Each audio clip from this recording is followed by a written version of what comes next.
I'm Beth Perrell. Penny Cedar is my guest. Penny is the CEO of Habitat for Humanity Seminole Apopka. So, I mean, Yes. I think since the last time we talked, we did become a HUD certified housing counseling agency. So we've employed a, she is both a housing counselor and a credit counselor. So we offer her services to the community at large. So anybody who has a credit issue or is thinking about buying a house can come and have a meeting with Lori, and she'll work with them on their credit and on any kind of housing kinds of issues that they're interested in.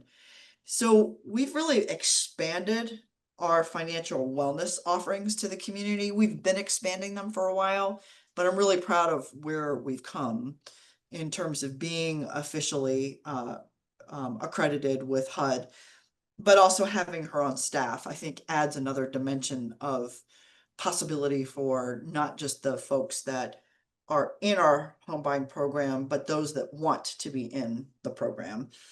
A lot of people don't qualify, so she helps to get them qualified. Penny, is this a permanent relationship with HUD? And as far as you know, I mean, it's not something where like on a yearly basis you have to renew.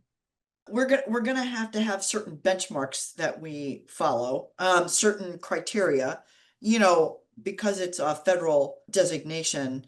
I mean, we'd have to do something pretty egregious, but they could take it away from us, but that's not gonna happen. It's just, that is a possibility. So there's certain standards and regulations that we have to follow to stay accredited.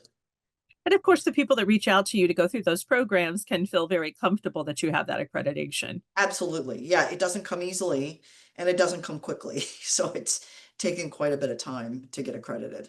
Yeah, But it does sound like, though, that it's going well. it is. It's going great. It's really going great.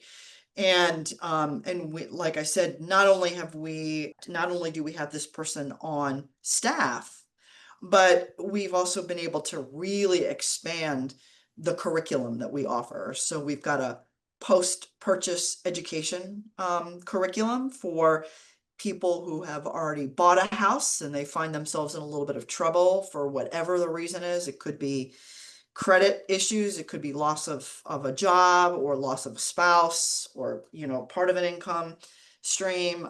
It could be credit issues. It could be large, I don't know if I mentioned this, medical debt, whatever the reason is, we want people to be able to stay in the house that they already have. So we've got post-purchase education classes as well.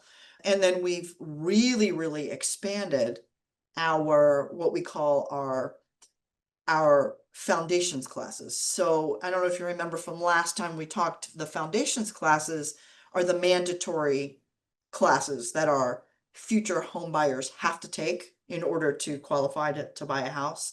We've Right. really expanded those with some very practical classes too. So it's not all about budget and finance and credit and understanding your mortgage, but we've added, we really want to approach that education from a whole person perspective and really include things like mental health, physical health, parenting classes, what kinds of things people need to be doing in terms of cancer screenings and very practical things that are all part of kind of your everyday life, and getting people some wraparound services for those things so that when they're happy and successful in other aspects of their life, their house is just part of that.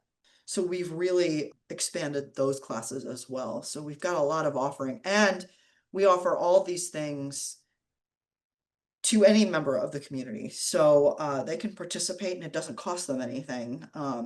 So whether it's the Financial Academy or again, working with our HUD certified housing counselor and credit counselor, or it's our foundations classes or the post-purchase education, all of those things are at no cost to the participant because we've got wonderful sponsors. And people can access all of that through habitat-sa.org. They can access it by going to our website, which is actually Habitat Seminole Apopka, altogether one word, habitatseminoleapopka.org. We'll remind people of that in a minute too, because that sounds great. But you do have, of course, ongoing those efforts to help build houses for people. You and I were speaking about a year ago about the just the limited number of houses available, and then the extreme difficulty in getting housing. So, what movement have you seen? What progress have you seen, or what challenges remain?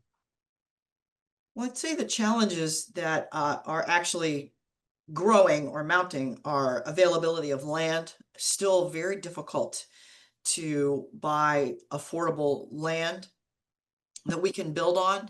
And it looks, so, I think to the untrained, the person that's not an expert may look and say, well, I see a lot of land, and you might, but it may be that it's non-conforming, meaning it can't quite fit a house on it. It could be that it's wetlands and it doesn't look like wetlands. It could be in a flood zone and you don't know that. Again, it might look high and dry when you go look at it, but it might still be in a flood zone. We don't want to put our families in a risky situation like that. It could also be that it's very, very far away from utilities, and that bringing those utilities to the piece of property can make it cost prohibitive. So there's a lot of reasons why the land that's left is very expensive. So that is definitely a speed bump for us. Finding land that is buildable and affordable in the Central Florida area can be tough. So that's a little bit of an obstacle. We have been very lucky, though. We've gotten some federal and state appropriations to put in some infrastructure. So again, infrastructure being, connecting to utilities, putting in roads, putting in retention ponds, and those kinds of things can be challenging. But if you get some appropriations, that definitely helps to underwrite the cost, and then you can turn land that, or we can turn land that was not buildable into something affordable for somebody, because we've gotten a little bit of government funding to do that and help us along the way. But building a road can't be cheap. No, So, no, it is not cheap. So we built 6 houses on a street called Leadership Point in Sanford last year, and in that property, we cleared the land, we graded the land, we connected to all the utilities. We put in a very large retention pond. We put the road in, we put the street lights and the sidewalks in. So it was, the fire hydrant, all of those things were things we had to install. Well, we had help from Seminole County, so that made it affordable and got to house 6 families. And had we been a for-profit, builder, we wouldn't have been able to qualify for that nice grant, and therefore that we could never have made that work. So because we're an affordable housing solution and we're nonprofit and we're pretty much the only ones in town, we have access to some of that funding. to the county, of course, you are offering housing to the families and they need more housing there. So it's sort of a win-win situation, isn't it?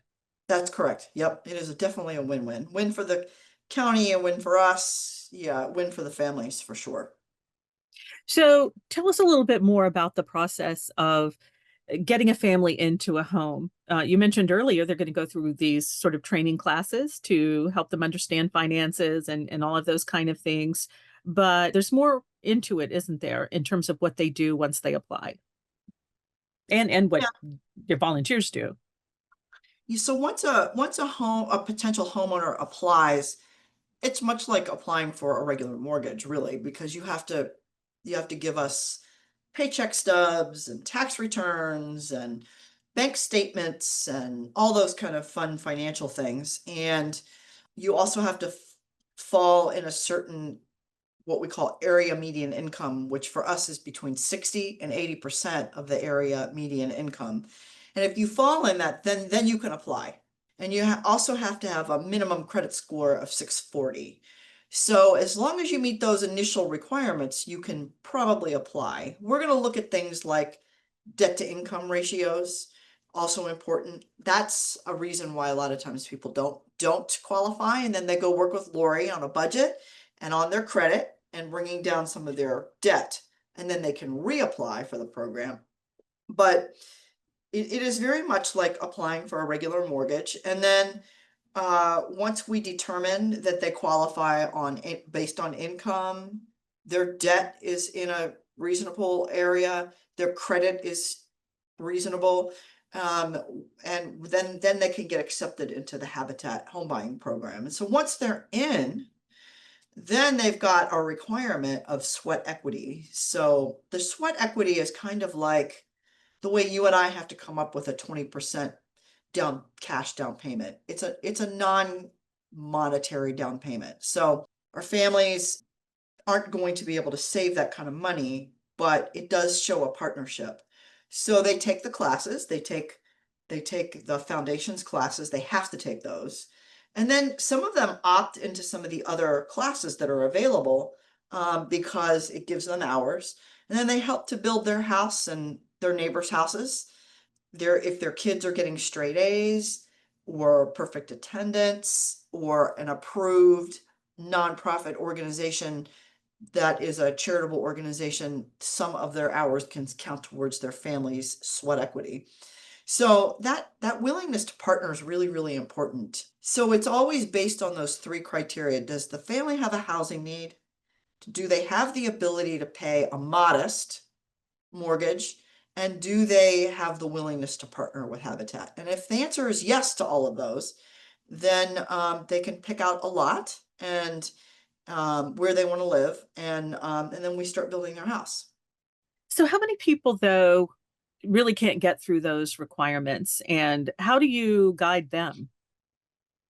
A lot can't get through those requirements. And so the way we guide them is to invite them to participate in our financial academy, to make an appointment with Lori, our HUD certified housing counselor and credit counselor for sure, and to work on the requirements that we have, and then encourage them to reapply, or even encourage them to buy a house in a different way.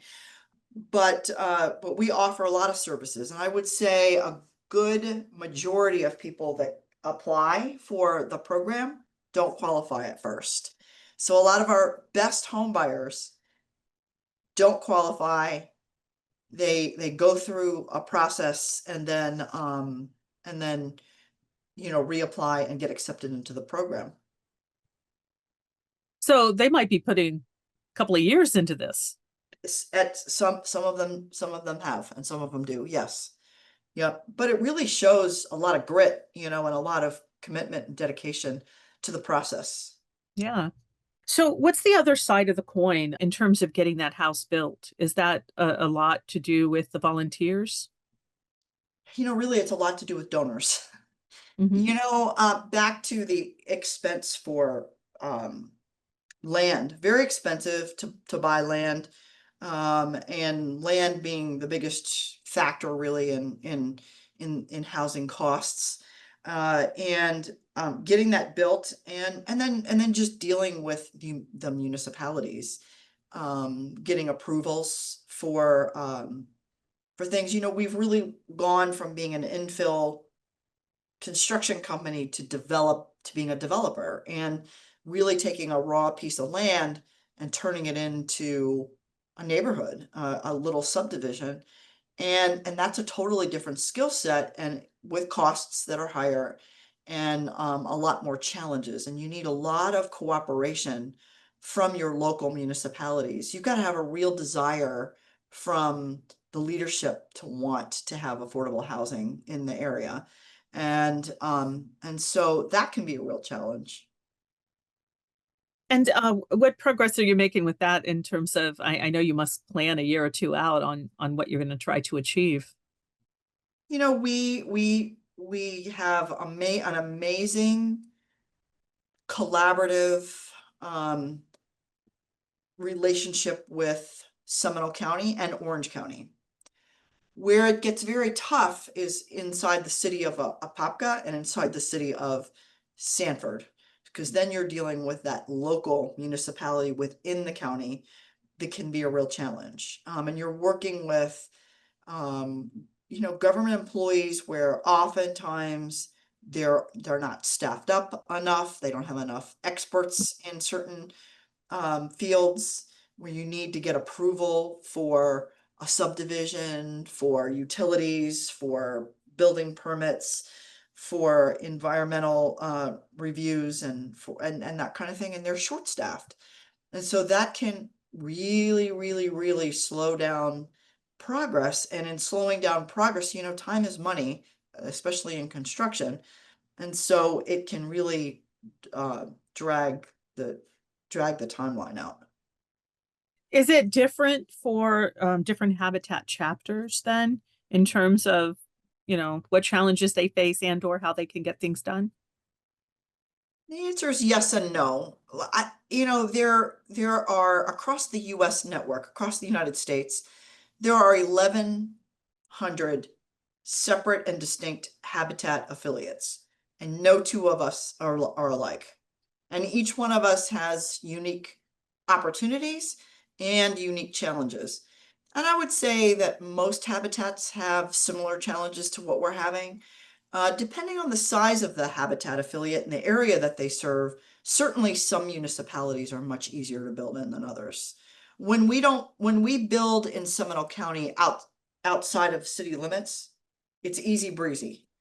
You start to get into these small cities and it can be really challenging. And so it just kind of depends. So the answer is yes and no. We all have challenges for sure with getting stuff built, but each area has different challenges for different reasons. So, Okay. yeah. Okay. You mentioned Orange County, of course, and there are different chapters, aren't there, that are kind of working in different parts of Orange County?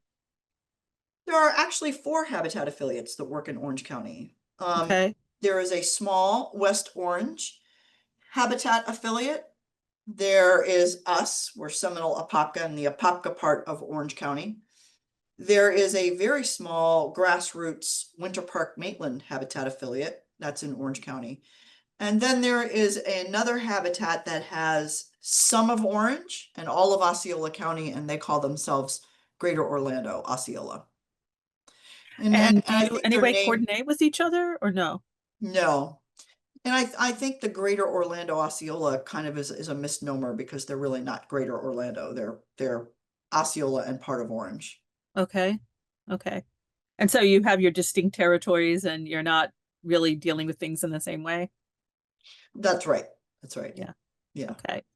So tell us a little bit more then about Habitat Seminole Apopka in terms of what you are doing currently. And it sounds like that indeed the HUD classes are really a big piece of what you're doing day to day, right? Yeah. They are. They're setting people up for long-term successful home ownership, which I think is important. When we talk about some of the donations that we get, whether it's from government or individuals or foundations and grantors, we want to protect the investment and make sure that our families are going to be successful homeowners and really break a cycle of poverty and change the trajectory of the families, right? So if we're going to do that, we've got to make sure that they're set up for success. So we're teaching these classes anyway, so why not open them up to the general public? So that's what we've done. So and I believe that when a community is more financially savvy and financially healthy, the entire community benefits anyway. So Mhm. we've opened it up. And yeah, it is a very important thing. I think one of the things that distinguishes our habitat in Central Florida is we are the #1 producer of homes in Central Florida. So nobody else is putting as many families under a roof for home ownership than Habitat Seminole Apopka. We've got folks that are pretty close second, but we definitely do more than anybody else. Is And that that's because really, you're taking that developer approach? yes, it's really what sets us aside. We're taking on a bigger bite and really trying to tackle the problem. We keep hearing over and over and over again, that we're in a housing crisis. Well, what better way to solve the housing crisis than create more entry-level product and prepare our community for home ownership in whether it's and there aren't a lot of for-profit companies building entry-level home ownership products these days, but getting people prepared for that is important. Can you speak to maybe some examples of successes you've had with these classes and or with the building that kind of point up how things are going?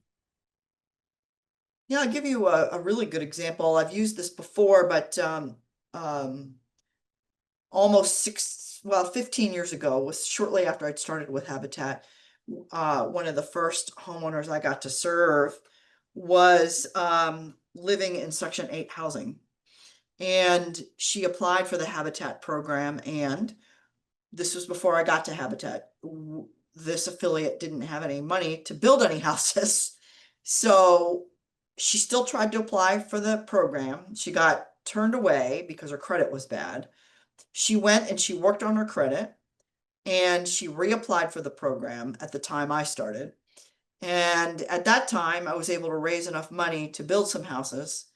And she qualified and had a 6-year-old daughter and was able to do her sweat equity. She took all of the classes that we had.